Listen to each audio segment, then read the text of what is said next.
ลาวทีวีกนาดาลาวทีวีกนาดาห่วงพัฒนาเพื่อสังคมลาว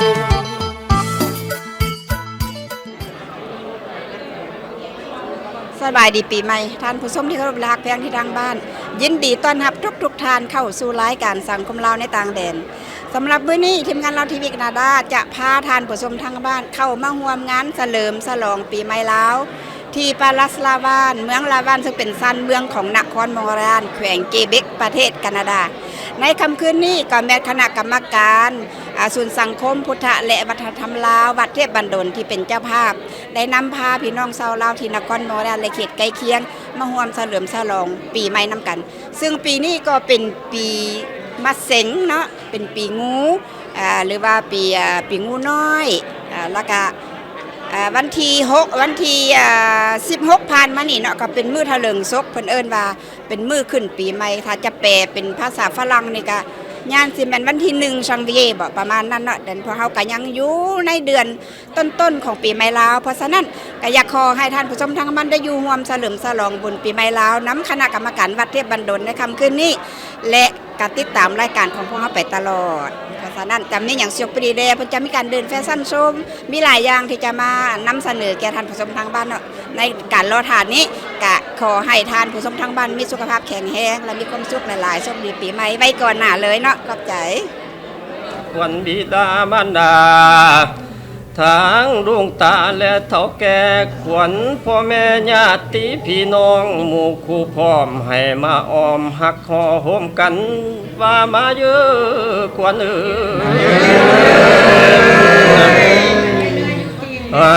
เลือกควันกกควันเหงาควันผู้เฒ่าและควันลูกควันหลานก็ให้มาสามื้อนี้วันนี้ขอให้ควันทานนั้นมันแก่นเทียราคา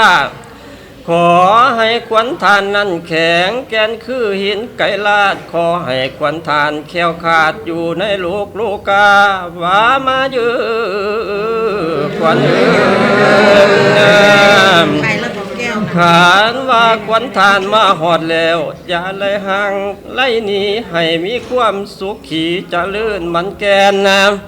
ขอให้มันแกนเทียราคาหวานิทิตาก็สลิดบ่ละบวนควรเท่านี้ก่อนเลยสาธุมันยืนปีใหม่พาใหม่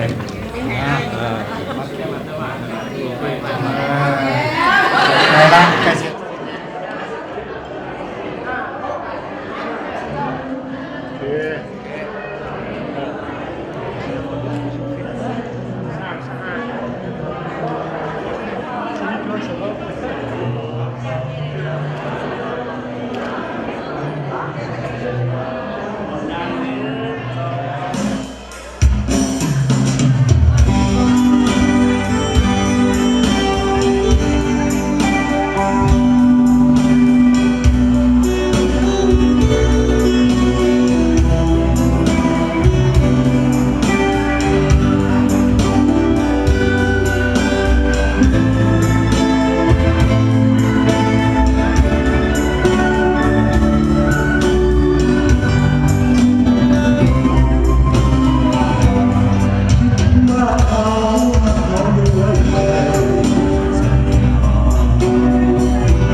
torture was on me.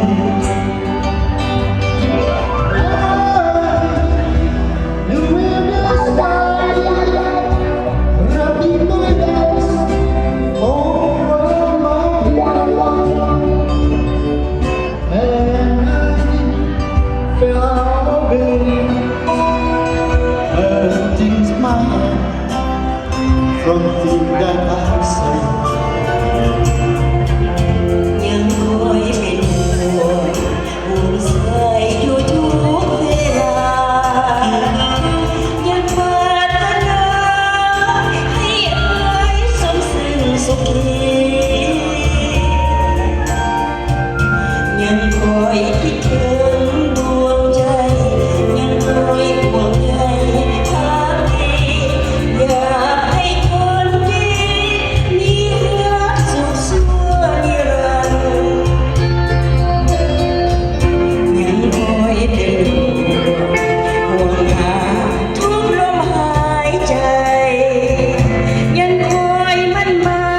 ยให้เอ่ยพบทางแห่งฝันยังคอยลุ้นยังคอยเพ้อจาบันยังเฝ้าไฟฝันคืนวันเป็นห่วงหาจากจิตใจแท้ที่มีความหวังดีเพียงสายขอสมดังไม้แด่คนหักค่าแม่อายหักผิดพลาดพลั้งและทนสิ้นหวังโอ้ราอายจงกลับมาจงกลับมาหา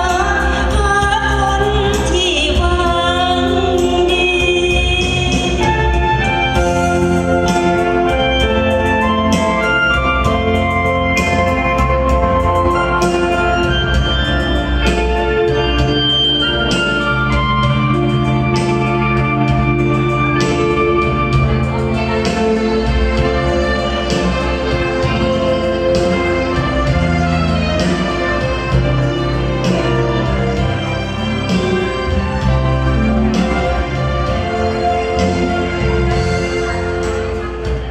ยังคอยเป็นห่วงมองหาทุกลมหายใจยังคอยมั่นหมายให้เอ่ยพบทางแห่งฝันยังคอยน้องรักน้องยังคอยพำเพ้อจาบันยังเฝ้าไฟฝันคืนวันเป็นห่วงหา จากจิตใจแท้ที่มีความหวังดีเพียงสายขอสมดังไม้แด่คนหักค่าแม่นอายหักผิดพลาดพลั้งและทนสิ้นฝันโอ้ราอายจงกลับมาจงกลับมาหาคนที่หวังดี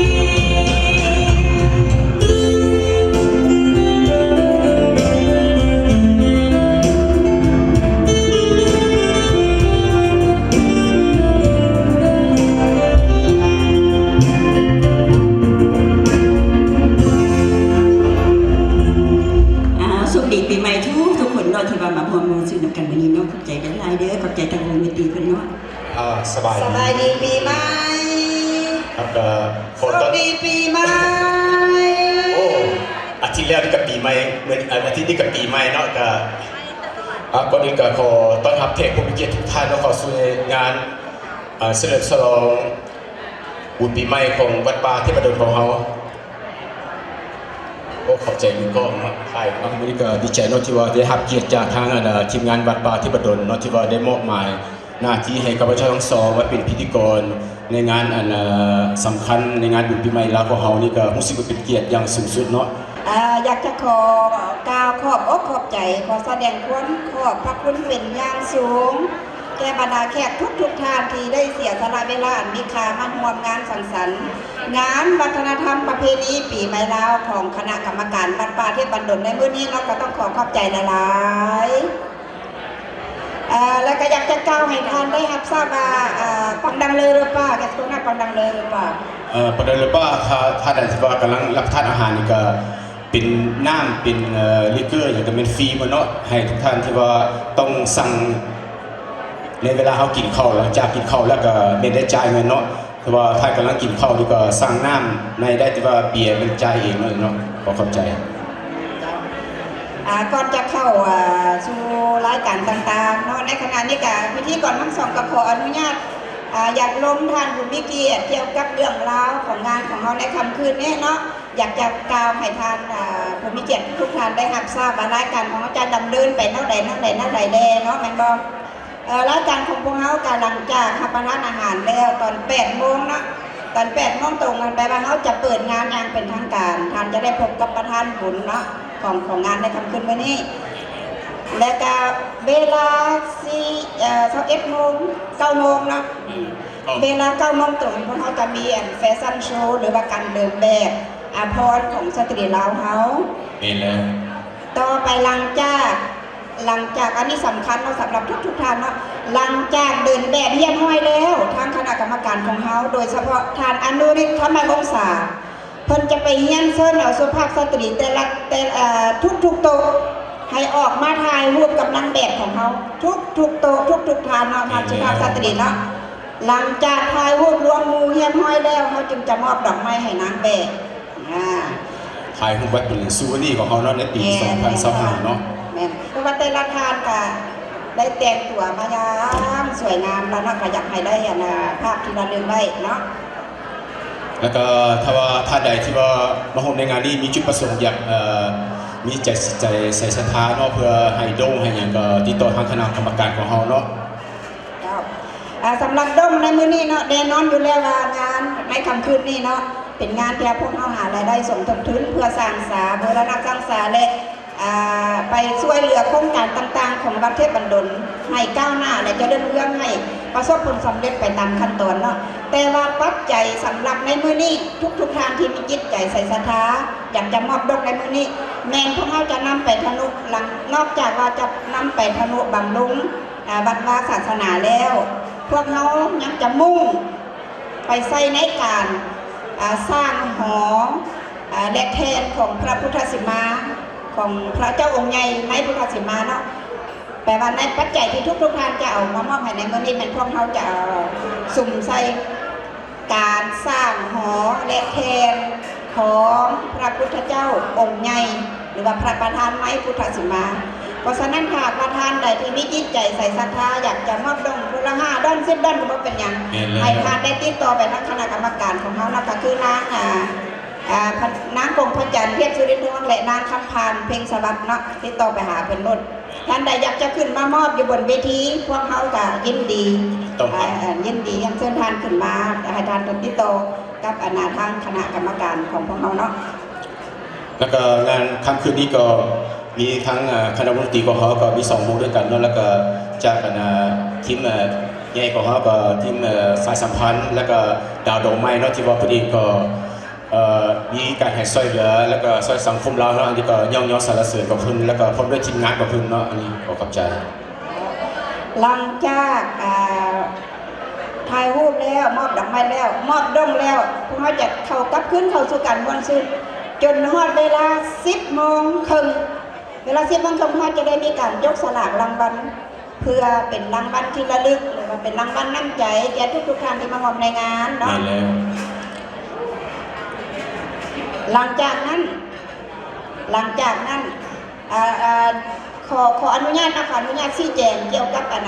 รางวัลตมโบราณเนาะธรรมดาประกาศออกไปว่าเขาซีมีตมโบราณเป็นชุดสิ้นใหม่4 ชุดเนาะแต่ว่ามื้อนี้มีการเปลี่ยนแปลงภรรยาของประธานในศกปีต่อไปก็คือมาดามเวียนผงนรสิงห์แล้วก็ท่านประธานคำพาแอบหอง เพิ่นได้เปลี่ยนนะเพิ่นก็อันเอาชุดสิ้นใหม่กับมีหลายแล้วค่ะพระเจ้าขอเปลี่ยนมาเป็นรางวัลที่1จำนวน$300นะพ่อแม่ ว้าวผู้ใดเนาะที่เป็นผู้โชคดีในงานกลางคืนนี้เนาะแล้วก็มีหลายรางวัลเนาะทั้งหมดหลายรางวัล หลายรางวัล รางวัลที่2$200รางวัลที่3$100หลังจากนั้นยังจะมีรางวัลที่4ก็คือเครื่องแต่งหน้าเนาะยี่ห้อมาจากญี่ปุ่นเชซาโดเนาะอันนี้ก็มีจำนวนบ่ธรรมดาและก็ยังจะมีหม้อต้มกาแฟ2 ใน 1เนาะจะต้มเพื่อละจอกก็ได้จะต้มเป็นส่วนรวมก็ได้ยี่ห้อคือริกอันนี้ก็เป็นรางวัลที่5ต่อไปก็มีรางวัลชุดสิ้นไหม3ชุดเลี้ยงกันไปเลยชุดสิ้นไหมเนาะแล้วก็จะมีเสื้อคุยแห้งชุดหนึ่งและที่ขาดบ่ได้ก็คือซูเย่เนาะแล้วก็จะมีซูเย่สำหรับออกงานซูเย่ก็ได้ฟองฟอกตาฟองในฟาร์มเนาะเพราะว่ามาออกงานทำนอนแบบบ่ผิดหวังแล้วพิเศษสุดทานใดที่ได้สุดสิ้นไหมเป็นรางวัลทางคณะกรรมการของเราจากเจ้ยบุญทม4ดาราเพิ่นจะตัดสินให้ฟรีสำหรับรางวัลมื้อนี้เนาะก็ขอตบมือเป็นเกียรติให้กำลังใจแก่เจ้าภาพเจ้าสถานที่เพิ่นให้ตบรับเป็นของขวัญนะตบมือให้กำลังใจเพิ่นเลยขอขอบใจน้ำเจ้าสถานมีประมาณนี้ถ้าประธานใดยังบ่ทันได้ซื้อตรงเวลาจักหน่อยอีกจักหน่อยทั้งคณะกรรมการของเฮาก็จะไปลาดตระเวนจำหน่ายให้ทุกท่านที่ยังบ่ทันได้ซื้อเนาะซื้อซอยกันก็อยากให้ทุกท่านได้โชคดีแต่ว่ามันก็จะมีโชคดีเป็นบางคนเป็นบางภาคส่วนรางวัลของเขามีจำกัดเนาะก็ใจเทศเจ้าภาพของเขาก็จะให้ทุกคนละถือเนาะแต่ว่าทุกคนก็เข้าใจอยู่แล้วว่าเป็นงานแต่ว่าสิ่งที่ได้เท่ากันหมดในมื้อนี้แม่นหยังแม่นบุญกุศลเป็นบุญที่ว่าเขาได้มาร่วมงานกันวันนี้ก็เป็นว่าเป็นบุญกุศลแล้วที่ว่าได้มาร่วมงานกันมาเฉลิมฉลองบุญปีใหม่นำกันเนาะอันนี้ก็เป็นจุดสำคัญเนาะนี่เนาะ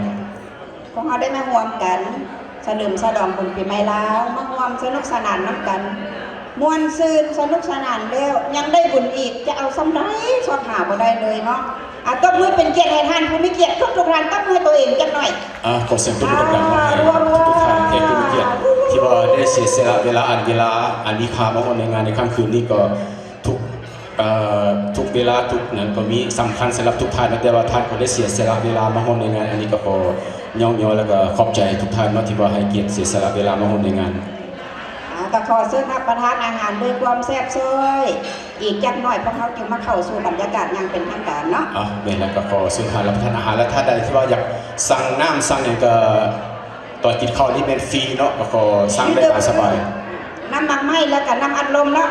ฟรีตอนรับประทานอาหารเด้อเป็นแล้วที่ว่าเบียร์จะจ่ายอีกหน่อยเนาะขอขอบใจเอาเข้าใจหลายวันซัวเร่บนอภิธีอนุสิทธิ์ธรรมบงษาพร้อมด้วยภรรยานางคำพานเพลงสลัดขอยันเป็นลูกแล้วก็ป้าของเจ้าหญิงรอดก็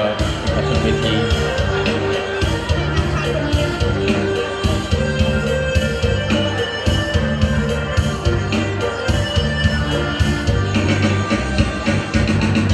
สบายดีท่านผู้มีเกียรติทุกท่านสบายดีท่านยิ่งท่านทรายในที่นี้ข้าพเจ้าขออนุญาตต่างหน้าให้คณะกรรมการวัดเทพบันดลขอน้อมแสดงความเคารพนับถือท่านประธานท่านรองประธานท่านผู้ต่างหน้าทุกหน่วยงานพร้อมด้วยคณะการจัดตั้งจากองค์การจัดตั้งต่างๆของเราและต่างชาติท่านผู้ทรงคุณวุฒิคณะผู้อาวุโสที่เป็นผู้รักและผู้ใหญ่บ้านเมืองของเราคณะผู้กวดกาและที่ปรึกษาของคณะกรรมการในทุกแห่งเวียกงาน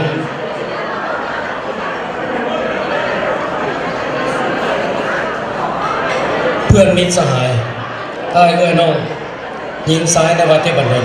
และอาสาสมัครทุกท่านที่เคารพในนับถือก่อนอื่นข้าพเจ้าขอต่อหน้าคณะกรรมการวัดเทพบันดลขอน้อมกราบด้วยความเคารพเป็นพิเศษทรงการกราบไหว้ครั้งนี้ไปยังพระอาจารย์ที่วัดเทพบันดลทุกๆคนมาณที่นี้ พวกข้าพเจ้าคณะกรรมการวัดเทพดลทุกคนขอกล่าวคำว่ายินดีต้อนรับทุกท่านที่ได้ให้เกียรติและเสียสละเวลาอันมีค่าของการเข้ามาร่วมในงานในค่ำคืนนี้จุดประสงค์ของการจัดตั้งงานดังกล่าวเป็นกิจกรรมอันหนึ่ง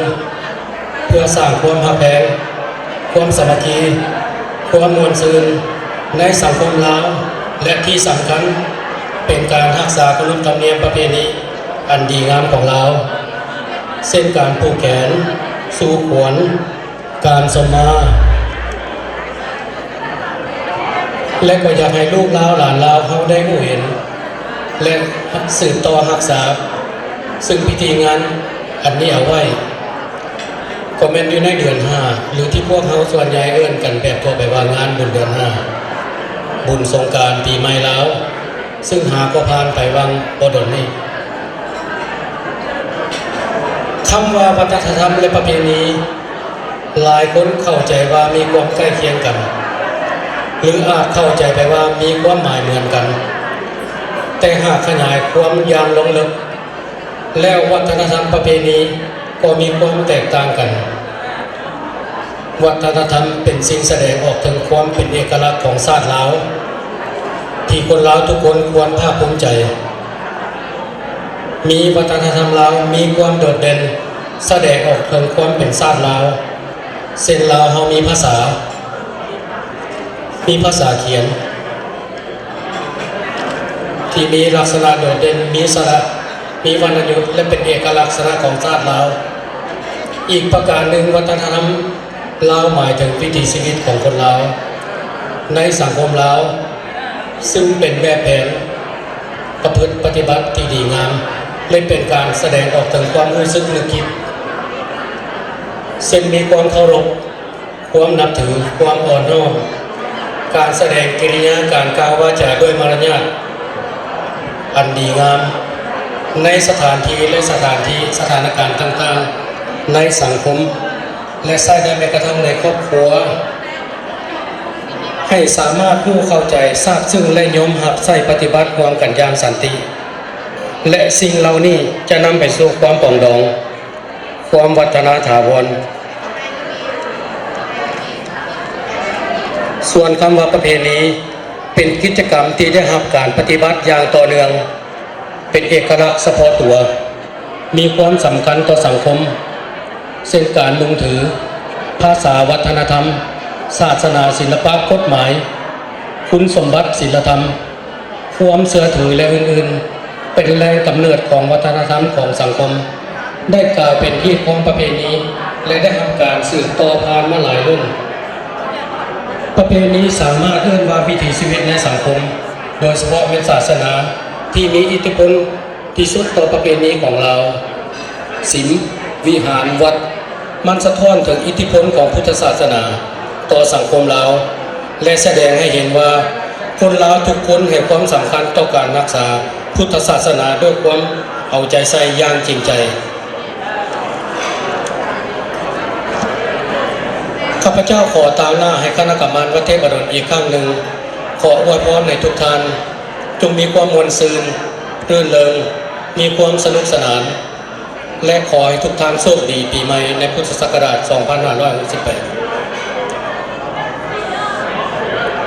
พิเศษขอขอบใจทีมศาสนพิธีขอบใจน้องนุ้งทีมวัดทีมจำปาและนางฟ้าและทีมงานทุกคนที่ได้มาประกอบส่วนเอาใจใส่จัดสถานที่จัดสหกรณ์ไทยฮูกจัดแต่งพระขวัญและขันสมาและขอขอบใจเป็นพิเศษที่ลืมบ่ได้ขอสรรเสริญแก้วงดนตรีไอ้ใหญ่ในนครมอญรีวงดนตรีสายสัมพันธ์ท่านอนุสักธรรมวงศาท่านอนุสรณ์ธรรมวงศาท่านบุญยังโสภาพมิไซท่านสมพงษ์ศิรวงศ์และเป็นเกียรติพิเศษอีกท่านหนึ่งซึ่งทั้งนักร้องและนักดนตรีมีคีย์บอร์ดที่มีน้ำใจในการสร้างกุศลผลบุญมีผลงานดีเด่นเป็นที่ประจักษ์และยอมรับของชาวลาวและชาวต่างชาติมีบทบาทในการสร้างสรรค์การช่วยเหลือสังคมวัดวาศาสนา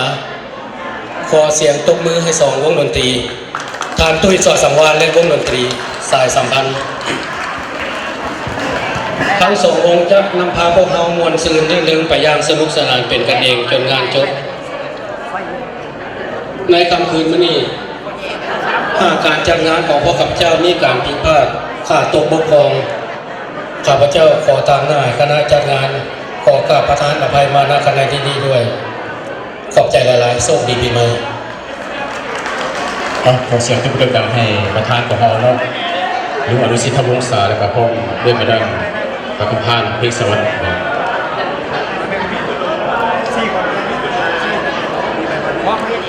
Bonsoir mesdames et messieurs. Je vous remercie de votre temps libre que vous avez donné à nous. Nous sommes ici ce soir pour célébrer la nouvelle année.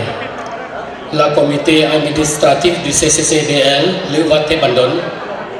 tient à vous adresser ses plus sincères remerciements. Votre présence, votre générosité et votre engagement sont les piliers de notre force et notre réussite tout au long de l'année. Que ce soit par vos dons, votre temps bénévole, votre participation, nos événements ou vos paroles bienveillantes, vous avez profondément marqué notre communauté. Rien de tout cela ne serait possible sans vous. Grâce à votre soutien continu, nous avons pu poursuivre nos activités culturelles, spirituelles et éducatives, entretenir notre temple et venir en aide à ceux qui ont besoin. Vous êtes le cœur battant de nos temples et c'est immense d'honneur de vous avoir à nos côtés. En cette nouvelle année qui commence, nous avançons avec espoir, force et esprit communauté, des valeurs que vous avez su faire grandir avec nous. Que cette année vous apporte une santé florissante, bonheur profond et toutes les bénédictions qui rendent la vie plus belle, amour, paix, richesse et réussite en joie. Je vous donne action soit multipliée et revienne vers vous et votre famille en abondance. Merci d'être cette lumière qui éclaire et soutient notre culture et tradition de la part de toute la comité administrative. Nous vous souhaitons et vos proches une excellente et heureuse année remplie de gratitude et de sérénité. Continuons à avancer ensemble dans l'unité et l'amour. Avec toute notre reconnaissance, la communauté de Waté Bandon. Bonne année et bonne soirée à vous tous. Merci beaucoup. Merci อนุสักดิ์สิทธวงศาและกับผมด้วยมาดามและก็พานพิงสวัสดิ์ต่อไปก็เขาจะเปิดเป็นรอบระวงปฐมฤกษ์เนาะขอเชิญขอเปิดกันฮัลโหลขอเปิดกันมอนซืนยังเป็นทางการเนาะฮอบรับรองฮอบปฐมฤกษ์ขอมอบให้แก่ประธานบุญเนาะทานอนุสิทธิ์ธรรมวงศาพร้อมด้วยภรรยางานวัฒนธรรมประเพณีปีใหม่เรานี่ก็เป็นเพิ่นเป็นผู้แต่งขึ้นมาซื้อของงานในคำคืนนี้ก็ขอมอบเป็นพิเศษให้ท่านประธานคำพาบัวทานผู้ใหม่ในศพ2025-2027เนาะเป็นผู้นำพาวงดนตรีฮอบปฐมฤกษ์นี้และขอเชิญคณะกรรมการวัดแท่นบันดลทุกๆทานโดยเฉพาะทานผู้มีเกียรติทุกทานที่ได้มาร่วมสังสรรค์ในงานค่ำคืนนี้เชิญเปิดฮอบปฐมฤกษ์รวมกันนะขอเชิญมนตรีชาติสัมพันธ์เนาะ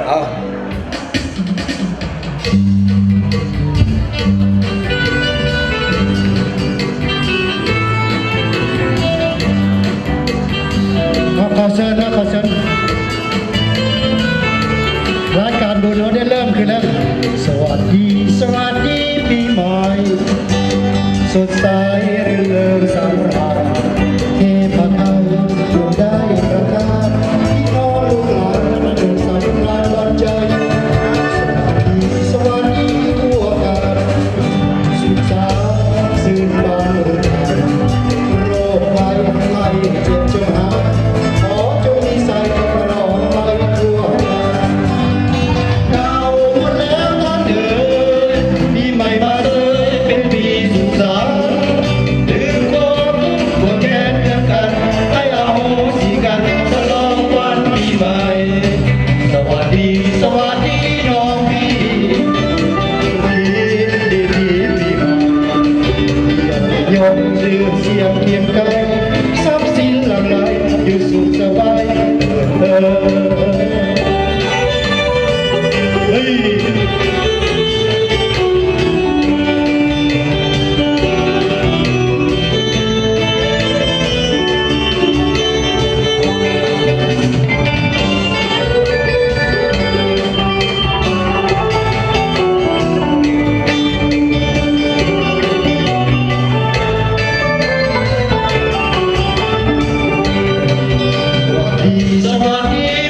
ไข้เจ็บจงหาย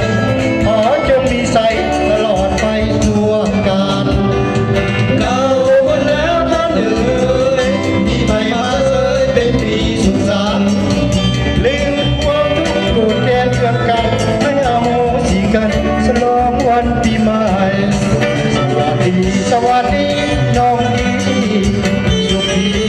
ปีที่ปีใหม่เกียรติยศชื่อเสียงเพียงไกลทรัพย์สินหลั่งไหลอยู่สุขสบายเถิดเอ่ยวันนี้วันดีวันสุขีและเป็นวันสุขสันต์ปีใหม่ปีนี้เป็นปีชื่นบานจงสุขสันต์และสามัคคีปีใหม่ปีนี้เป็นปีสุขีขอจงมีน้ำใจบากบั่นมาฮักแทนกันสร้างสรรค์ความดีสวัสดีท่านเอ๋ยอย่าละเลยปีก่อนหลังมาสนุกสนานฉลองวันปีใหม่เถิดมา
สงกรานต์เดือนห้าสงกรานต์สาดเคียงคู่ใบลอยส่วนพอเมื่อจากจอดคิดใจไว้วันจับใจลาบ้านคิดนานคงจะบัดขอใจสลอนคืนนี้จะสอนบอกพี่น้องสาวกันก่อนนอนอายก่อนนอนและแม่ก่อนนอนคิดถึงสวดหมดถึงคืนผ่านมา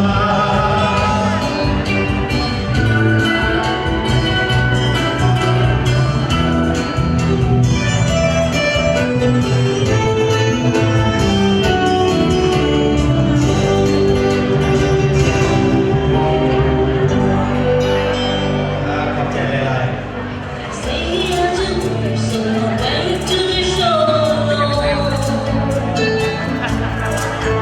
They turned up the lights and turned the projector on. And just as they knew all the girls wanted to begin, I saw my darling and my best friend for the scene.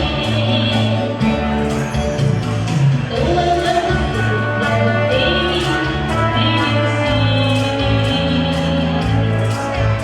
and so they died right down in front of me. And when the kids released, I almost died. And in the middle of another cartoon, I start to cry. Oh, sad movie always makes me cry. Oh, sad movie always makes me cry. So I got up and slowly walked home. And Mama saw the tears and said, "What's wrong?" And so to keep from telling her lies, I just said, "Sad movie makes me cry." Oh, sad movie always makes me cry. Oh, sad movie always makes me cry.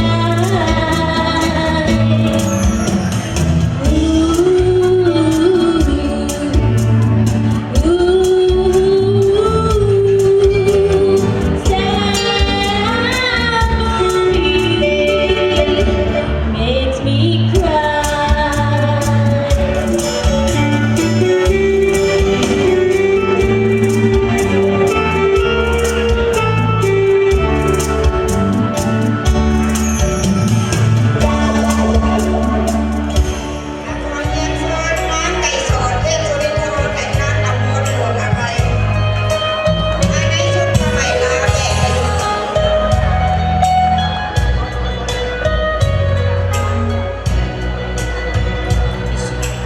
เราที่สวยสุดงาม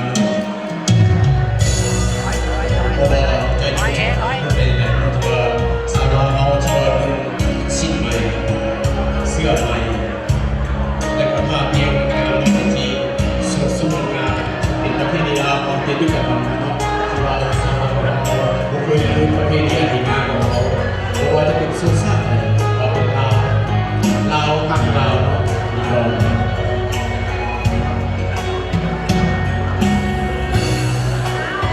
อันนี้ก็คณะจำปาจุฬาแล้วก็ที่นั่งข้างของเราสิบกว่าคนจุฬาได้สื่อสารว่าทุกช่วงแล้วก็สักสิ่งว่าเยอะไปในตัวเราสุดๆ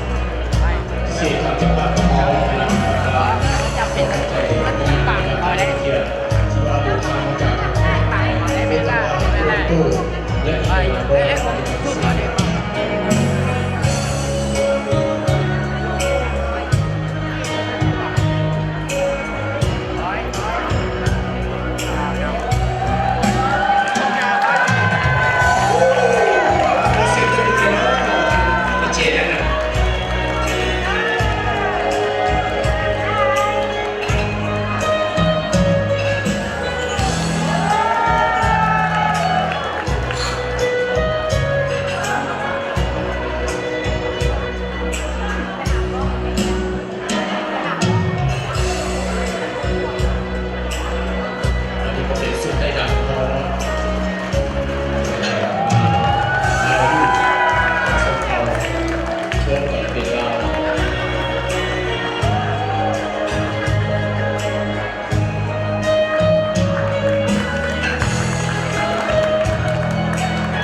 invitons tous les filles de prendre la photo devant ici. Là. ที่เกียรติมอบดอกไม้นางสาวเขา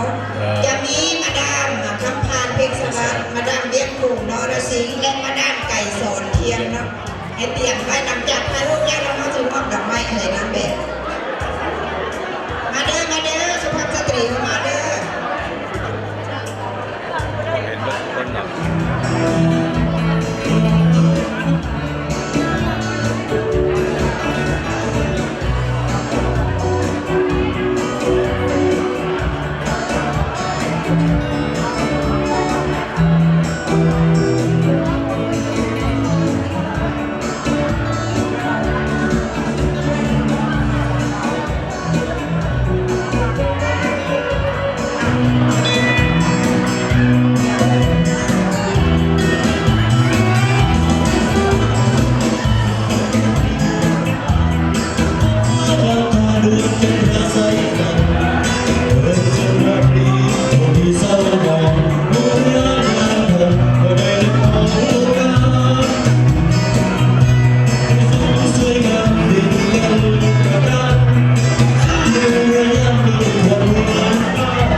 จำนวน$500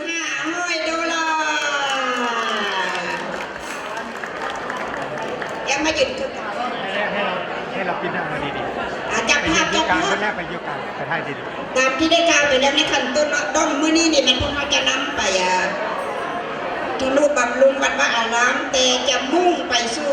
การสร้างหอของหอและแทนของพระพุทธรูปพระประธานในพุทธศิมาเนาะ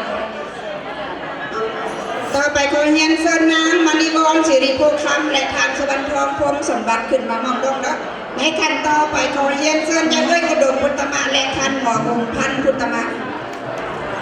นอกจากคนจะมอบดงของคนเองแล้วเนาะยายเอ้ยพุทธมาและท่านหมอองค์พันธ์เพิ่นยังได้นำปัจจัยจากครอบครัวยายลุงทองและยาป้าเพียงเพียรสีสุขจำนวน$100ครอบครัวทานสุขมาละวงจำนวน$50ครอบครัวทานภูทองและยานางแก้วใจเมโนราช$50ทานแล้วก็ครอบครัวยาป้าคำลาเราบอแมนขอโทษครอบครัวแก้วทรายและนางไพพนอมพัฒนามูลาชอันนี้ก็เป็นฝากปัจจัยในน้ำเยอะด้วยอุดมเขาเนาะขอเยี่ยมเชิญทานอนุสักษ์ธรรมวงศาเพื่อนก็มีน้ำใจมามอบดงขอเยี่ยมเชิญทานอนุสักษ์ธรรมวงศา ผมเป็นภรรยาเนาะของเยซูนปากิต้ากัน ภร เนาะ รยาของเพื่อนมาดามสุจินตราเด่นวงศา Merci de votre présence ici ce soir.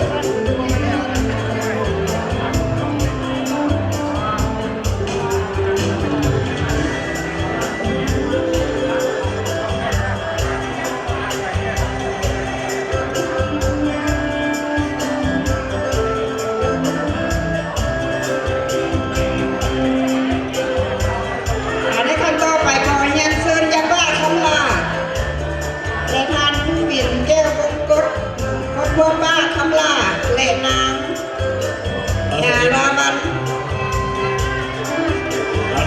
ขอเชิญให้มาลาเนาะมาโดนเนาะที่ว่า ดา ทาง คำลาแก้วมงกุฎและนางดาราบันเนาะ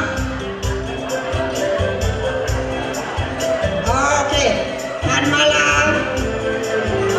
จะเป็นโลกทรายก็ มัน จะ รอรินนะเป็นมาแทนป้าคำลา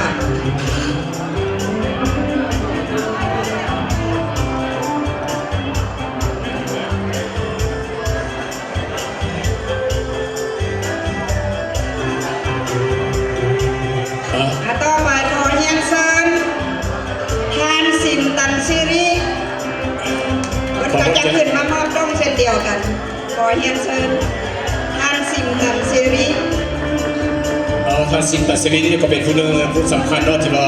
อยู่ในสมาคมกีฬาลาวเขาที่ว่าผู้นี้ก็เป็นผู้หนึ่งที่ว่าสุดยอดที่ว่าจะ ขอ เป็นกี เฮีย ฬาน เซินพร้อมด้วยภรรยาเนาะดาราบันบันจิต ท่านสิงห์แล้วก็ น้ ผู้ อง เป็น สาว ภรรยา น้ เนาะ องสาวมีนาขอเฮียนเซินน้องสาวมีนาเนาะขึ้นมาพร้อมสามีทานสินตันซิริ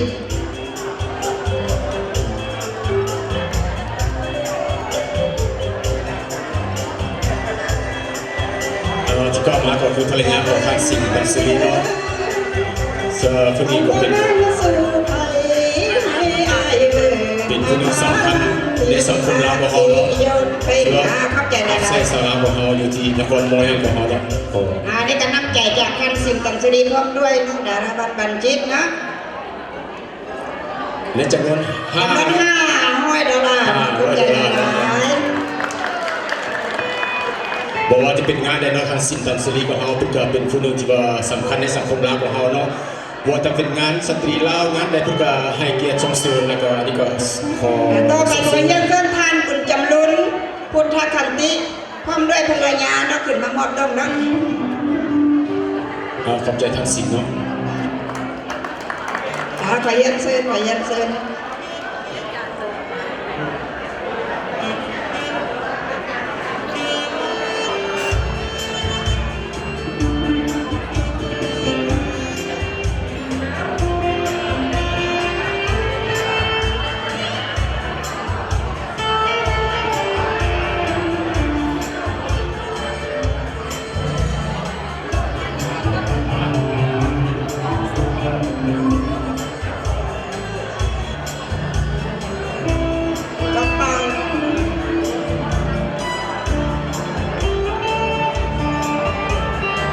ในขั้นต่อไปยังมีผู้วนา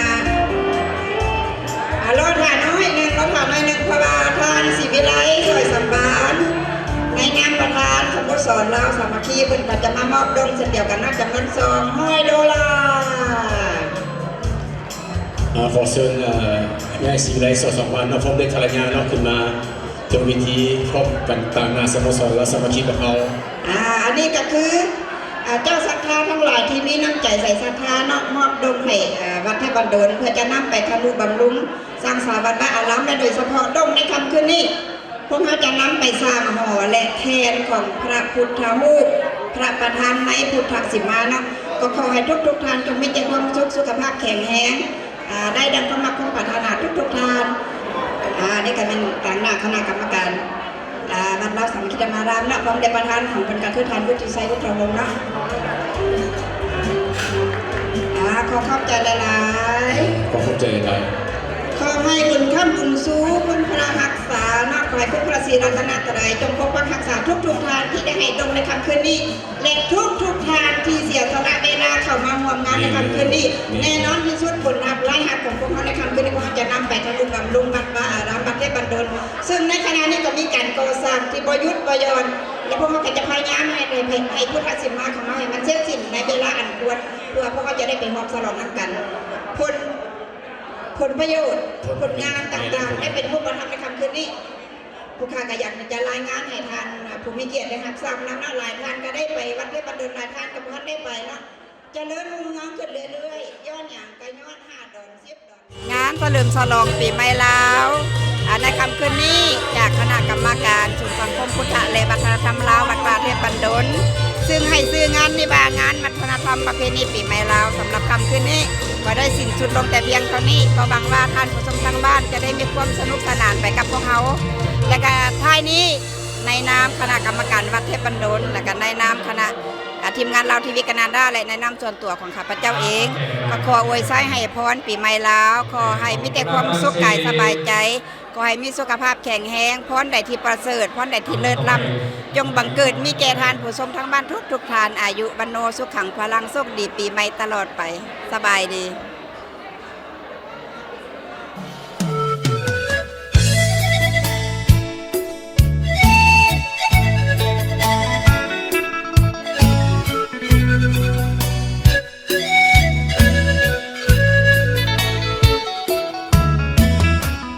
เหมือนเหือล่องไปกลางสายทาลาลาวทีวีแคนาดากำเนิดเกิดมาด้วยศรัทธาใจ ด้วยความมุ่งมั่นบากบั่นให้ถึงจุดหมายทีมงานกลุ่มลุมสุ่มใส่ใครหับใส่สังคมลุ่มดอนบางตอนอ่อนล้าลาวทีวีแคนาดาฟันฝ่าทามกลางคืนลมท้อแต่บ่ถอยหวังคอยคะแนนนิยมคำเห็นตำหนิติชมขอกราบก้มด้วยความยินดีนานนับปีลาวทีวีแคนาดายอมเสีย